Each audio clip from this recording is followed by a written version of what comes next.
and aldosterone system impair the kidney's ability to excrete potassium. And with studies like these, the RAIL study recommending the use of multiple agents to block the RAS system, we are likely to see more and more cases of hyperkalemia. We also in Africa, sadly, see too much trauma, too many injuries. So hyperkalemia in association with rhabdomyolysis is a common phenomenon. Here you see somebody with a swollen calf, tense, and after fasciotomy, this is the swollen muscle and hematoma in the wound. AKI, so kidneys unable to excrete potassium and damaged muscle tissue releasing large amounts of potassium. The first case, by the way, of AKI related to rhabdomyolysis was reported here in the BMJ way back in the 1940s, and it was in relation to air raid victims in World War II. And if you want to know a little bit more about the approach to rhabdomyolysis, here's an excellent NEJM review in 2009, but that's not the topic for today. So the approach for me is quite simple. Firstly, decide whether there's a threat to the life of your patient. And the things we're worried about are cardiac arrhythmias or severe muscle weakness. So you look at the ECG, and if there's a problem there, you move directly to treatment. If not, you can think about diagnostic matters. And then you ask yourself, is the hyperkalemia due to a shift of potassium out of cells, as in rhabdomyolysis, for example? Or is there a total body excess of potassium? And there we generally blame the kidney, because its job is to excrete what we eat and keep us in balance without causing hyperkalemia. So then we look at the kidney in terms of its ability to excrete potassium, and a normal kidney should be able to excrete up to 200 millimoles of potassium a day. We sometimes use the urinary potassium to creatinine ratio to guide us, and a ratio of around about 20 is what we expect if the kidney is responding appropriately and excreting large amounts of potassium. So you're familiar with the typical ECG changes, the tau peak Ts, the loss of the P waves, and then widening of the complex, and eventually you get serious arrhythmias, VTs, VF, asystole, death. I'll show you there's another ECG to be shown, showing that after treatment, how the abnormalities revert back to normal. Now, the ECG is not a very sensitive tool for diagnosing hyperkalemia. And somebody can have a very high potassium, dangerously high levels, but a near normal ECG, and then very quickly develop a malignant cardiac arrhythmia. So one should not be lulled into a sense of complacency because the ECG is not grossly abnormal.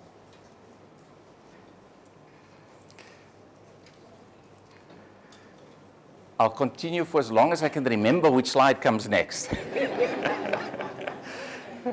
Colleagues, by the way, who of you remember the days when we taught and gave talks using transparencies and overhead projectors? Even then, the technology used to booby trap us, and the bulb used to fuse from time to time. So we've seen this happen. So this is an ECG where the patient had a potassium of 9, and as it was treated, you see normalization. Narrower complex, the P wave starting to reappear, the T waves becoming smaller.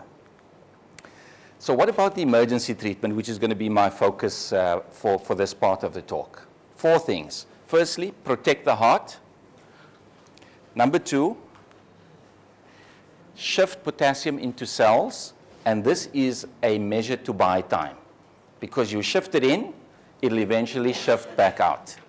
But you've got a few hours while you can try other things, and then you try and eliminate potassium from the body.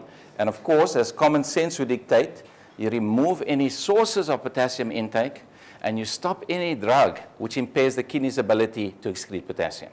So those are the simple principles that we need to keep in mind. Number 1, protect the heart. So calcium gluconate, calcium salts, and you give this until the ECG improves. Number 2, and I'll come back and say a bit more about this later, is you shift potassium into cells. And the standard of care here is insulin and glucose. And the way it works is by a 2-step process. Insulin activates the sodium hydrogen antiporter, allowing sodium entry into cells. This activates the sodium potassium pump, to shift the sodium back out, allowing the potassium in. And that's how we lower potassium. So insulin will augment this process by working there, and any sympathetic stimulus will augment it by working there. And that's where the beta-2 agonists come into play. The big problem with insulin and glucose, although it's standard of care, it's effective, and it's predictable, is its propensity to cause hypoglycemia, which is a common and quite serious side effect.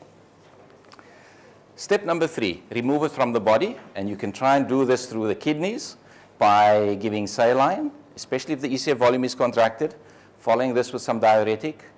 You can consider using sodium bicarbonate, especially if there is severe acidosis as well. And the bicarbonate, if it's excreted in the urine, will drag out some more potassium. You can try and excrete the potassium through the gut. And there we recommend using sorbitol, just enough to cause loose stools. We are not fans of Kayexalate.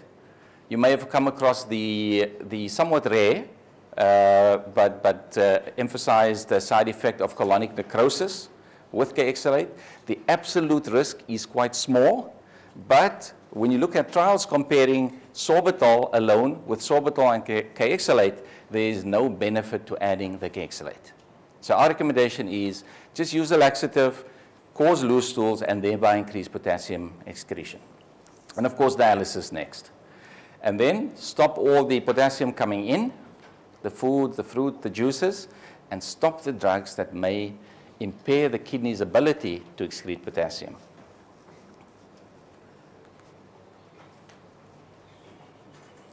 So I want to say a little bit more about the shifting of potassium, because that is the mainstay of the emergency treatment.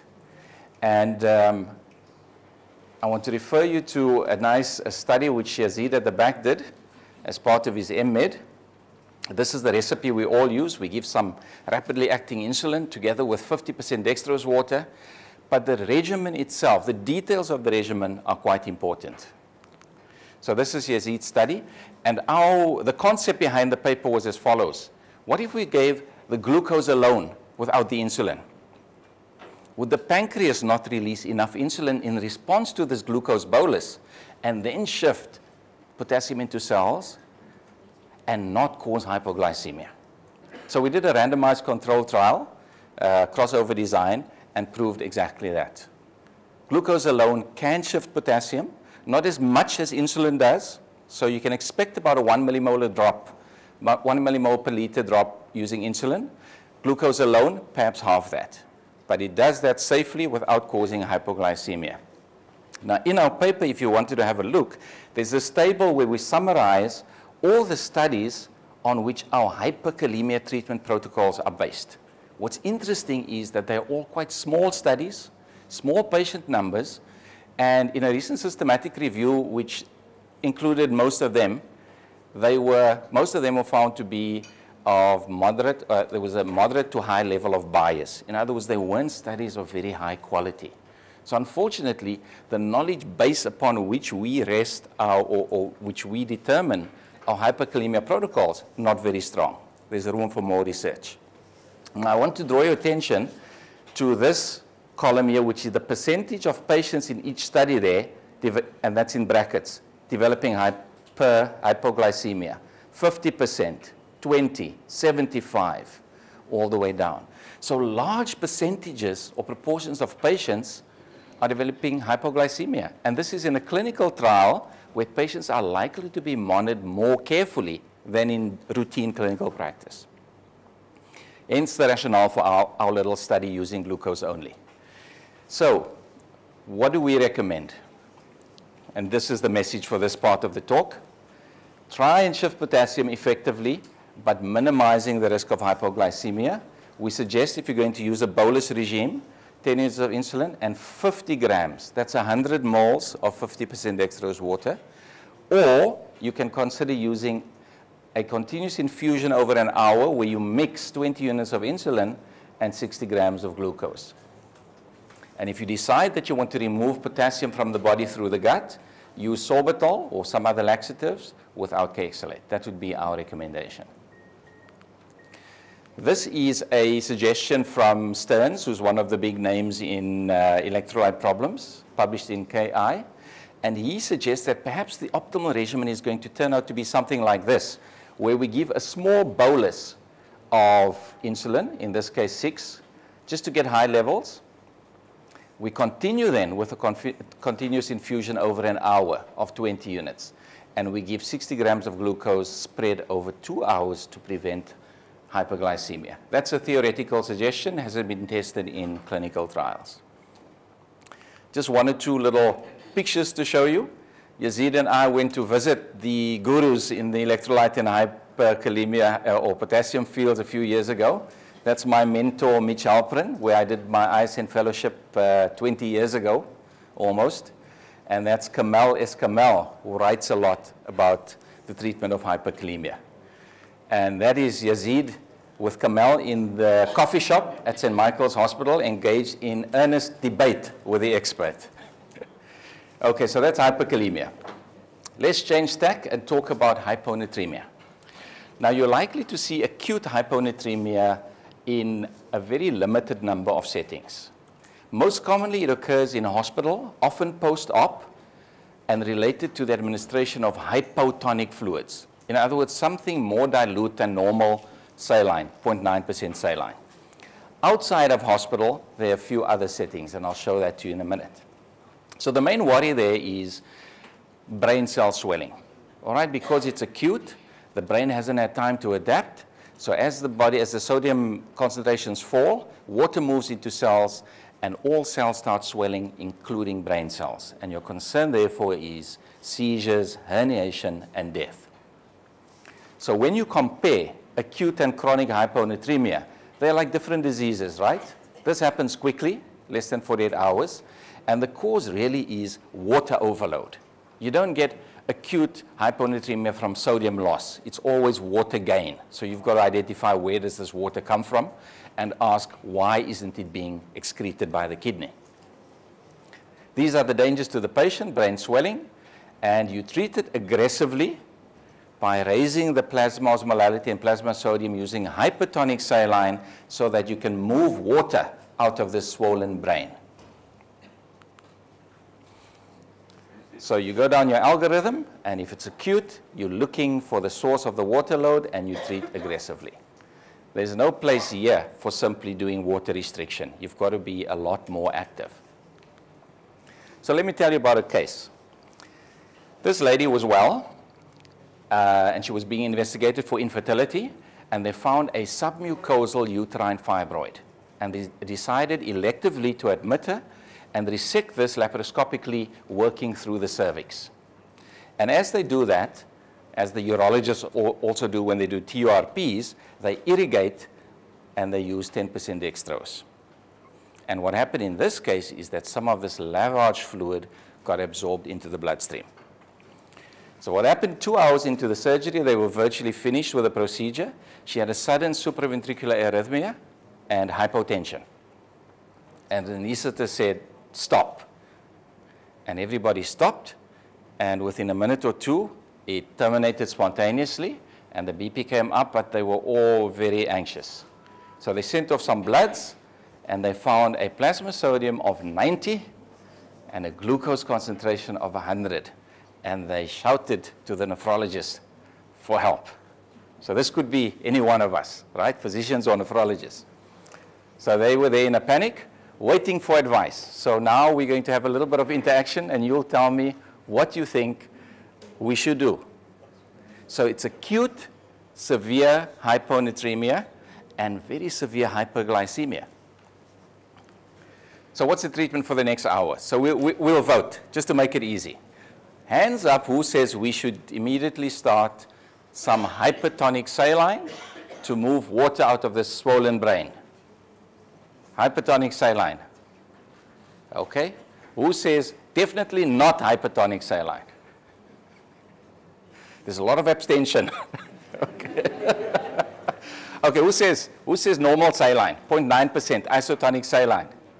Hands up. We will have option 4. Yeah, we'll get there, yeah. Okay, who says insulin, yes or no? Who says yes, give some insulin?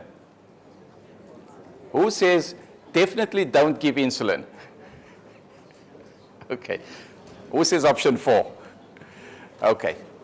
What we did is we actually wrote up this case as part of our series of teaching cases we did in the Quarterly Journal of Medicine. And we included this little survey. So we took this case and we sent it to experts all across the world, because Mitch has a big network of people that he works with.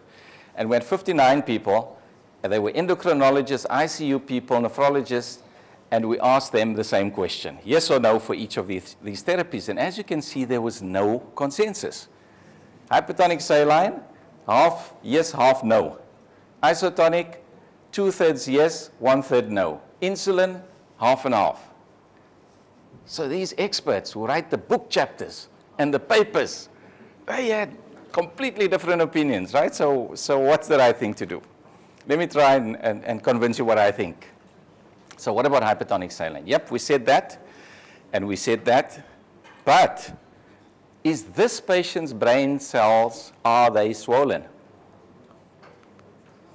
If you calculate the plasma osmolality, it has not changed. The sodium is low, the glucose is high, and osmol is an osmol. Whether it's a molecule of glucose or a molecule of sodium, it exerts the same effect as an osmol. The brain is not swollen, the brain is okay. No need for hypertonic saline. And all these experts, don't feel bad, all these experts, only about 3 out of the almost 60 experts actually calculated osmolality and figured out that it was normal. Only 3 out of 60, so they made rookie mistakes.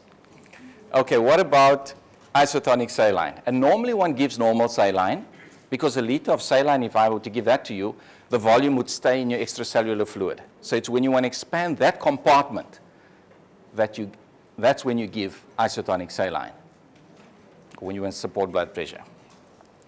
So is there ECF contraction in this patient? Why should there be? She was normal. She was an elective procedure. She was fine before. She didn't suddenly lose ECF volume in the course of the procedure. In fact, the opposite.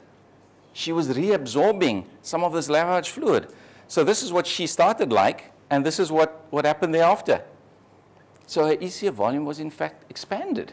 And this glucose water that we added to her ECF diluted down the sodium to 90 and gave us this glucose concentration of 100. So no ECF contraction, no need for saline. You're probably getting the trend, right? So the final one is, what about insulin? The problem with insulin is you've got to look out for hypoglycemia, like we just said. And one needs to appreciate that the normal kidney has a huge capacity to clear glucose, right? If you, and this lady was quite normal to start with, and with an expanded ECF volume should have even better renal perfusion. So the GFR times plasma glucose tells you how much glucose you clear. It's normal at 6 liters an hour, just take my word for that. And if your glucose is 100, that's what you're filtering. You can reabsorb about 10 millimoles per liter, but then you still would be excreting about 500 millimoles an hour. So if you just leave the kidney to do its thing, the kidney would sort out the entire problem. No intervention required. Right? So an unusual case, but a very interesting case. Okay, so a few messages. Don't be caught out like all these experts. Calculate the osmolality if you've got a hyponatremic patient before assuming that there's brain cell swelling. Think about, did this come about by water gain or by sodium loss? And remember about the kidney's capacity to excrete lots of glucose. Okay, let's change direction to hypernatremia, because this you'll see often in the critically ill patient. Here's a case of TB meningitis, an elderly man who had a seizure, contracted ECF volume and a sodium of 156. Lumbar puncture suggested TBN. So when he came in, the team involved, the medical team, put him on normal saline, and the sodium in normal saline is roughly about 150 millimoles per liter. And strangely enough, on that normal saline, sodium went up. So they said, let's change it to half normal, which is 75 millimoles per liter. That should bring it down. So it went up even further. What's happened? Jonathan, can you remember? So this is what it was. So the key to the thing is that you've got to see what the kidney is doing. The moment you've got a tricky electrolyte problem, you have to look at urine chemistry, and you've got to start by saying what would be an appropriate response for the kidney, and then you look at the measurements and you say, is that happening, yes or no? So you see that very little, in terms of concentration, sodium is coming out. So what we do is we do what we call a tonicity balance. It's a simple tool to try and figure out why sodium concentration changes by looking at the intake and the output and splitting it into liters of water in and liters of water out, and millimoles of sodium in, millimoles of sodium out. And you will find when you look at your ICU patients that develop hypernatremia that they are almost never in negative fluid balance. They are all either in balance or positive because the ICU staff just keep up with the output and sometimes more. So in this case, liters in were actually equal to liters out, so we can't blame water loss for the hypernatremia. We then have to assume it's sodium gain. And here you can see every liter of saline's got that much, every liter of urine's that much. So with every liter going through, this patient was accumulating sodium. Even when they switched to half normal saline, it's still 75 millimoles coming in and only 30, 40 going out. So how are we going to fix this? We can tweak the input and we can tweak the output. So we can either come in with something that's got less sodium per liter than this, and that means tap water or dextrose, or we work on the output and we make that more by using Lasix. Then it's easier to come in with something off the shelf like half normal saline. And with every liter going through, then you will now have a negative balance for sodium. Unfortunately, this patient was referred very late when the sodium was 180 and he died a day later. So messages here, always check the urine chemistry and think about what a normal response of the kidney might be, and compare the urinary sodium, compare the sodium in what's coming in, not only with blood levels, but also with urinary levels of sodium. If you have a chance, glance at this paper we wrote on hypernatremia in hospitalized patients in the African Journal of Nephrology, where we make the point that most of the high care and ICU patients who become hypernatremic develop this because of sodium gain, not because of a water deficit.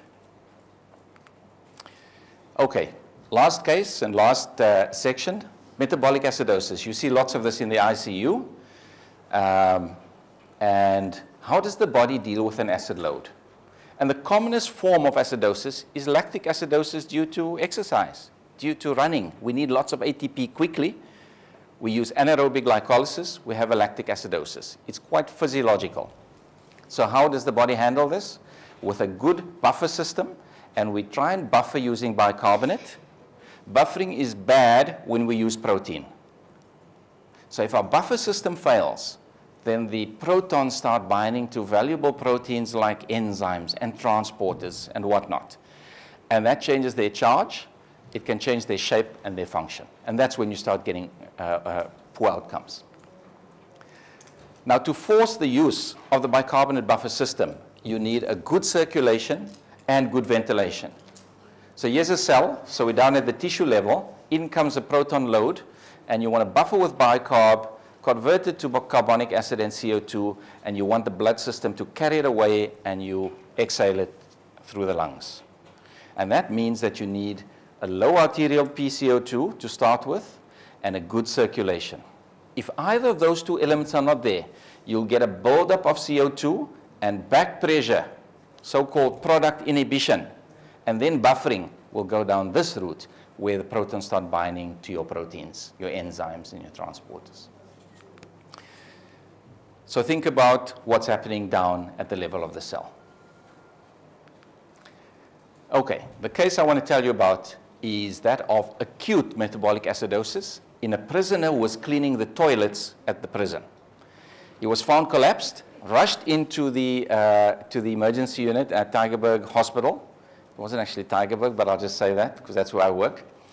And he was hypotensive, weak, tachycardia, but no localizing signs. And the first bloods we got back showed hyperkalaemia and a clear, wide anion gap metabolic acidosis. So you see there he's got a nice high potassium, 7.8, and he's got a metabolic acidosis. Anion gap was 35, so that means that there's been the addition of a new acid, and that anion is the remains of that acid. So, what could this be? Firstly, does acidosis cause hyperkalemia? Who says yes? Does acidosis cause hyperkalemia? Sometimes? Always? Always safer to say sometimes, right? Because always is the dangerous one.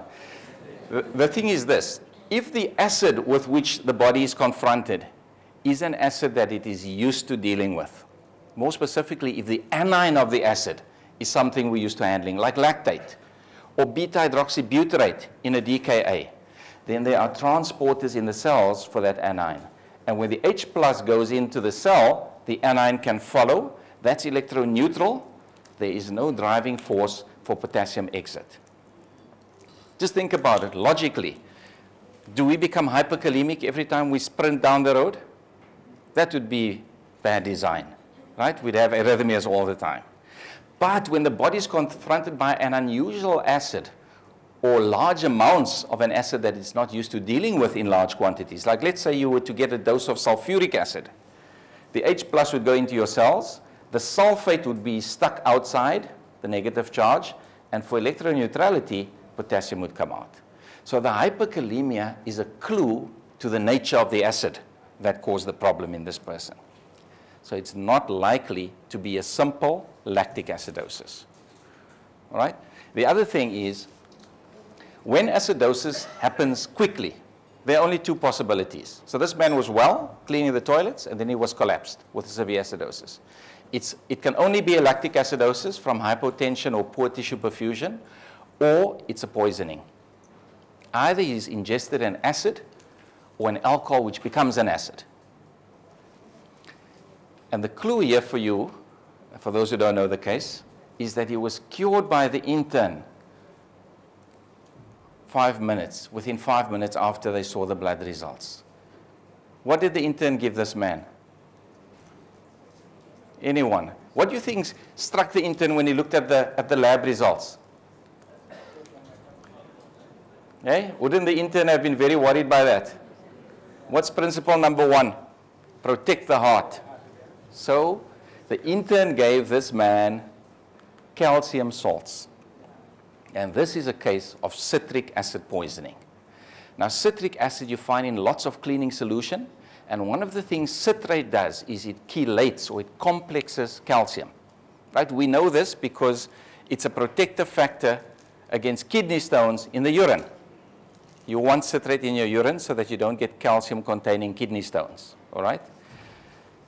So it chelates calcium, and it doesn't change your total calcium in the blood, but it lowers dramatically, it lowers your ionized calcium. So you become effectively hypocalcemic. So you vasodilate, and you're shocked, and you're weak, and that's what happened to this man. And when the intern gave him some IV calcium gluconate for his hyperkalemia, it cured this effective hypocalcemia, purely by chance. So this patient was managed just supportively. He had a few more shots of IV calcium, and the liver then metabolizes the citrate over 24 hours. So the messages here are, when acidosis happens quickly, it's only lactic acidosis or poisoning. A DKA takes days to develop, for example. All right? And think of the properties of the anion to try and identify the acid. Oops, where are we? Okay, final slide. This is where I work, Tygerberg Hospital and Stellenbosch University Med School, Table Mountain in the background. Colleagues, I hope you've enjoyed those cases and that those take-home messages will be of some use to you. Thank you.